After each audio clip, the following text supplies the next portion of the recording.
It started with sirens, 3 of them screaming down our sleepy cul-de-sac like a suburban battlefield had just erupted. Trailing close behind were 2 blacked-out SUVs with government plates, the kind I'd never seen in our neighborhood before. At first, I figured something awful must have gone down, a gas leak. Maybe. Or someone tumbling off a roof. That is, until I cracked my door open and spotted Linda standing at the edge of her immaculate lawn, wrapped in a robe and slippers, arms folded, looking smug as if she were orchestrating a VIP motorcade. That's when it hit me. This wasn't a random crisis. This was Linda's doing, and somehow I was caught in the crosshairs. Just a day earlier, I'd rolled in with a few boxes of patio lights and some potted succulents from a weekend jaunt to the desert. Nothing wild, nothing illegal, unless, apparently, you were Linda, self-proclaimed guardian of our beige utopia, who saw anything outside her bland VY shone as a personal assault on community values. I'd moved in 3 weeks ago, a retired ex-Fed data analyst hoping for a quiet life, walk my dog, grill some burgers, maybe grow a few tomatoes. But within 72 hours, Linda had slid a passive-aggressive pamphlet into my mailbox titled Concord Through Consistency, packed with buzzwords like standards, conformity, and aesthetic harmony. Plot twist: our neighborhood didn't even have a real HOA, just Linda and her self-made titles on laminated tags she wore with zero irony. I'd grinned and waved like a good neighbor, but something in her stare always hinted at a clipboard-wielding vigilante. The real chaos kicked off when I strung up my desert light, simple, warm LEDs around my privacy fence, nothing flashy. To Linda, though, it was a declaration of war. That night, just shy of 10 p.m., she was in my yard, snapping pics with a tablet the size of a flat screen, muttering about questionable landscaping and unapproved alterations.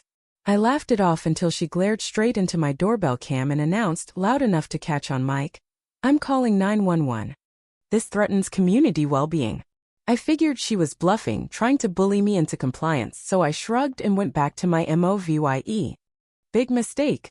The next afternoon, the sirens hit, and half the neighborhood spilled out like it was a school fire drill. Phones out, rumors buzzing, watching 2 cops climb out of a cruiser while a black SUV disgorged plainclothes feds, armed and all business. But they didn't come for me.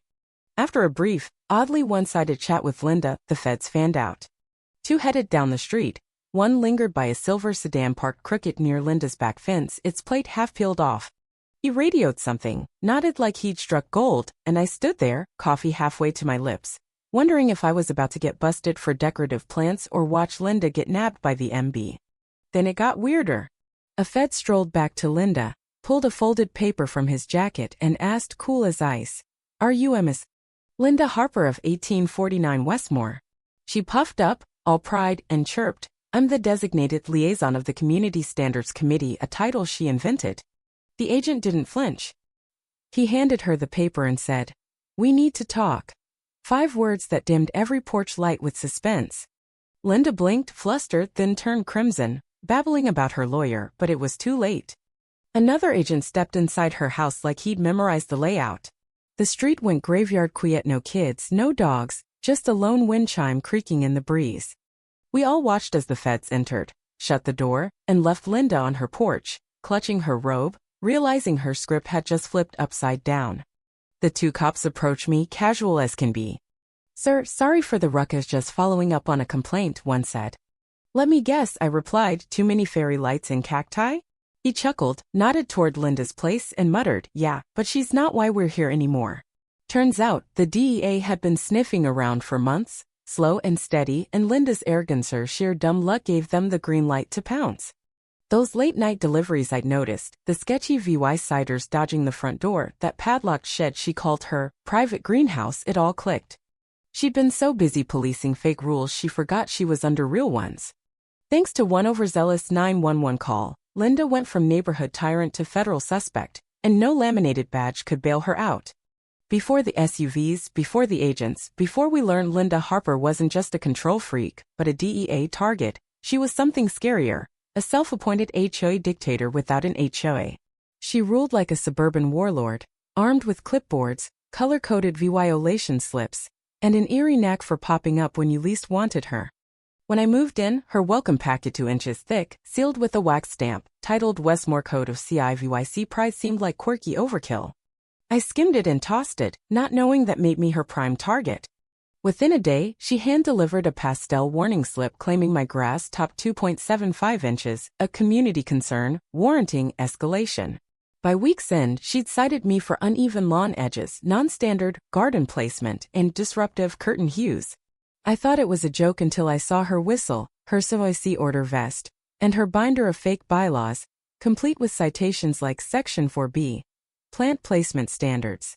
She patrolled like a caffeinated rent-a-cop, quizzing delivery drivers, demanding community IDs from teens, and once measuring a neighbor's Halloween decorations, declaring them seasonally excessive. Most folks comply not out of agreement but exhaustion.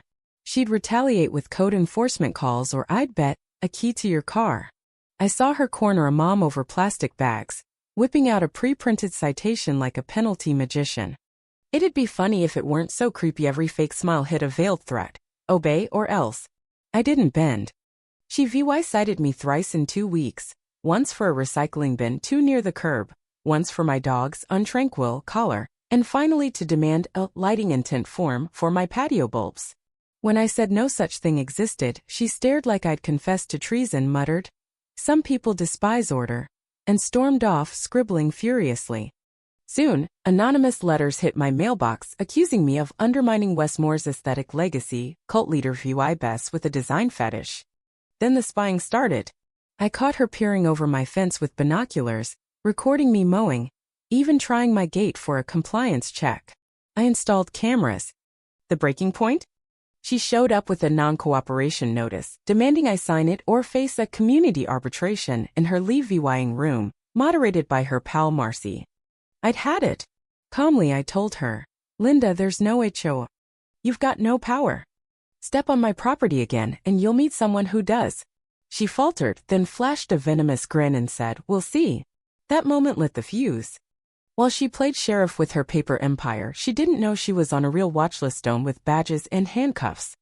And her next 911 call would be her undoing. It was subtle at first, oddities clashing with her polished facade. Every third Wednesday, she'd vanish, not in her usual VY soar but in sleek black gear, sunglasses, and a Bluetooth earpiece. Unmarked vans lingered nearby, never at her curb, engines idling, drivers hidden. Her mail was a flood packages signed with precision, wheeled in by silent couriers, then gone. Once I saw a crate labeled organic soil additives vanish within 15 minutes. Another neighbor shrugged it off as her community greenhouse project, except there was no greenhouse. Suspicion peaked when I glimpsed her garage, locked bins stacked high, an industrial fan, a biohazard-labeled cabinet. My heart raced not from fear of Linda, but from something darker lurking beneath her HOA act. I started tracking her deliveries, routes, VY ciders. She dodged certain streets at night, like she knew where cameras hid. I upgraded my setup motion sensors. Flood cam sand caught her at 1:17 a.m., in black, dropping a duffel into an idling sea of YC's trunk. No words, just silence. I saved the clip, sent it to my broth Arafat, and he called instantly, "You're not nuts. Watch, don't poke." So I did. Linda had aliases on delivery apps, a shell company for her cameras, even a plant medicine night with strangers who vanished. Her fake HOA was crumbling, revealing something colder, sharper, something big. She thought I was just a rebel resident. She didn't know her 911 call would invite the feds to her door. The irony was delicious. After months of paranoid patrols and fabricated complaints, Linda dialed 911, thinking she'd nail me for tomato beds and lights. Instead, she summoned the DEA, who'd been tailing her quietly. That Thursday morning, I was setting up garden beds when she paced her driveway, phone in hand, ranting about illegal chemicals and foreign plants. 10 minutes later, a squad car rolled in normal enough until 2 black SUVs followed, spilling feds who moved like they'd been waiting for this. Linda charged them with screenshots, pointing at my yard like I was a drug lord. But they didn't bite. One circled her house with a signal detector. Another waved me off. "You're fine. Bigger fish." Then they hit her door with a warrant. Linda blustered about her fake homeowner oversight title. But the lead fed read the charges: drug distribution, fraud, identity falsification. Her face cracked as agents hauled out laptops, burner phones, and a case marked RX samples private use only.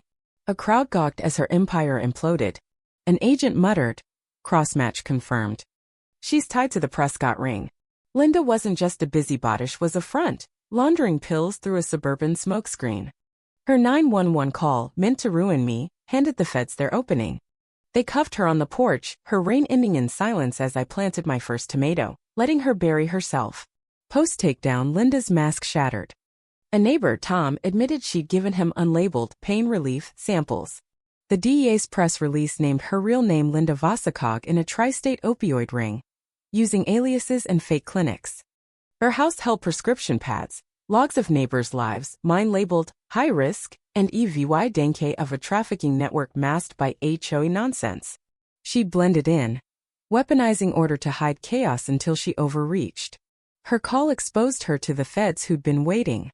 They found ledgers, drop points, even notes on agents tailing her one levying 2 blocks away. Her clipboards, once her shield, became her downfall. The neighborhood shed her tyranny like a bad dream. We threw a great unfencing, block party tacos in her seized driveway, piñatas shaped like clipboards, toasts to freedom. Agent Carter joined, joking about real neighborhood watch templates. I started Fence Life Company, selling clipboard-free mugs and tomato-themed stickers. Orders poured in. Proof this wasn't just our story. Linda's empty house stood as a reminder, question fake authority, and sunlight wins. As I sipped coffee on my porch, her last citation fluttered away, shredded by a breeze, and Westmore Drive breathed free.